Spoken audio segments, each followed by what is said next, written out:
Okay, so let's talk about something you've probably seen 100 times: Maslow's hierarchy of needs. You know, that famous pyramid? It's supposed to be the blueprint for what makes us tick. But here's the thing: does it actually still work in a world that Maslow could never, ever have dreamed of? I mean, that's the real question, isn't it? We're talking about a theory from 1943. Can it possibly explain our lives today? A world of AI, of social media, of these vast global online communities? Let's find out. So, before we can even begin to talk about rebuilding this thing for the modern age, we've got to go back to the source. We need to get a clear picture of the original blueprint. So, let's do a quick refresher on what Abraham Maslow was actually saying. And here it is, in all its classic glory: the 5 levels. Now, Maslow's whole idea was pretty straightforward. You got to satisfy the needs at the bottom before you can even think about the ones higher up. You're not exactly worried about becoming your best self if you don't know where your next meal is coming from, right? It's this step-by-step journey, from pure survival at the base all the way to personal fulfillment at the peak. And this quote, this really gets to the soul of what he was aiming for. That top-level self-actualization wasn't just some final box to check. For Maslow, it was this really beautiful, optimistic vision of human potential. It's about becoming everything you personally are capable of becoming. A wonderful, if kinda intimidating goal. All right, so what happens when you take that 20th century theory and plug it straight into our wild 21st century lives? This is where it gets really interesting, because technology has completely, and I mean completely, rewired how we go about meeting these needs. Okay, let's start with safety. You know, back in the day, safety was pretty simple. You locked your front door, maybe you knew your neighbors. But now, oh man, the very meaning of safety has exploded. It's not just about a physical lock anymore. It's about digital locks. It's smart home security. It's protecting our data from hackers. It's worrying about threats that are coming from halfway across the globe. And the scale of this is just mind-blowing. In just 1 year, data breaches hit over 422 million people. That's not some niche little problem. For almost all of us now, cybersecurity has become a basic fundamental safety need. And what about love and belonging? You know, that used to be all about where you lived, your neighborhood, your church, the company you worked at for 30 years. But today, our tribes are borderless. We find our people in gaming communities, in fan forums, in group chats. We build these incredibly deep connections with people we might never even meet in person, all based on what we love, not where we live. So, if our communities are now digital, it makes sense that the way we get respect has changed too. The need for esteem, for recognition, that's as old as humanity itself. But the currency has changed. It's been gamified. Instead of a pat on the back, it's a cascade of likes. Instead of a promotion, it's your follower count.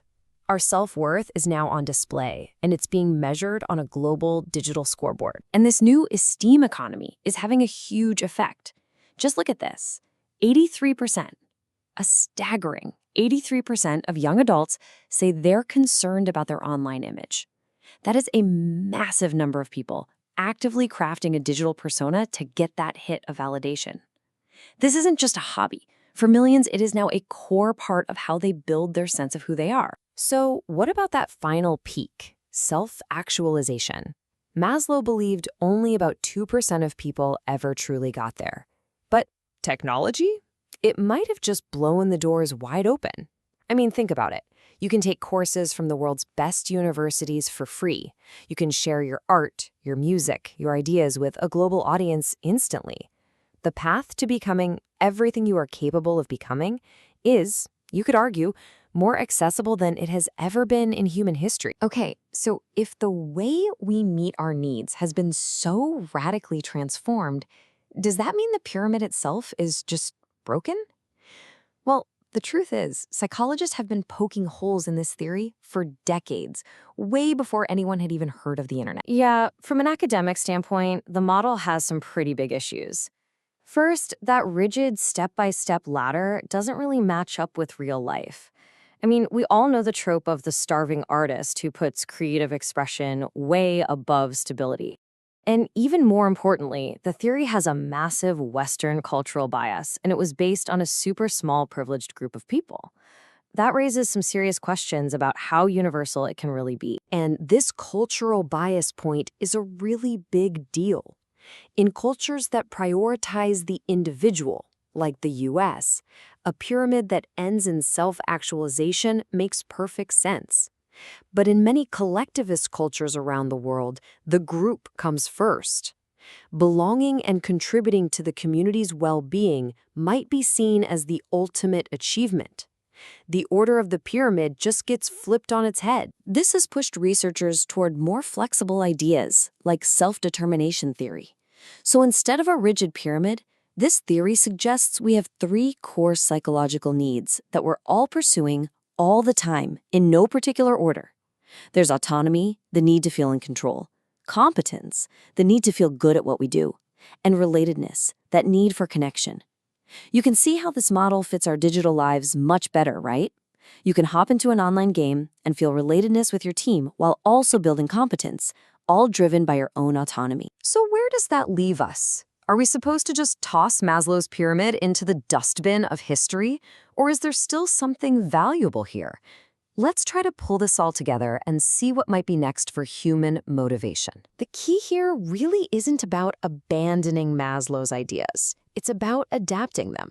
The core needs he identified are probably still with us, but we need to see them in a new light, not as a rigid ladder, but as this dynamic, messy, interconnected system that's deeply shaped by our culture and now is totally tangled up with our digital lives. And looking ahead, this becomes absolutely critical. As automation and AI take over more and more routine tasks, what's left for us? What skills will actually be valuable? Well, it's all the deeply human stuff: complex problem solving, emotional intelligence, creativity. And hey, look at that. Those are the exact kinds of things that live at the top of Maslow's pyramid, the skills tied to mastery and meaning. Now, if we take this line of thinking to its most extreme, maybe even startling conclusion, you run into an idea called transhumanism. This is the theory that technology won't just help us meet our needs anymore, it could help us evolve beyond our current limitations entirely, using things like brain-computer interfaces or genetic engineering to fundamentally change what a human is. And that leaves us with one last truly massive question. If technology can automate our safety, our food, even our jobs, if it can enhance our minds and our bodies, then what's left to drive us? What will it even mean to be human? And what in the world will motivate us next? That's a question that doesn't just rebuild the pyramid, it might dissolve it entirely. Thanks for joining me.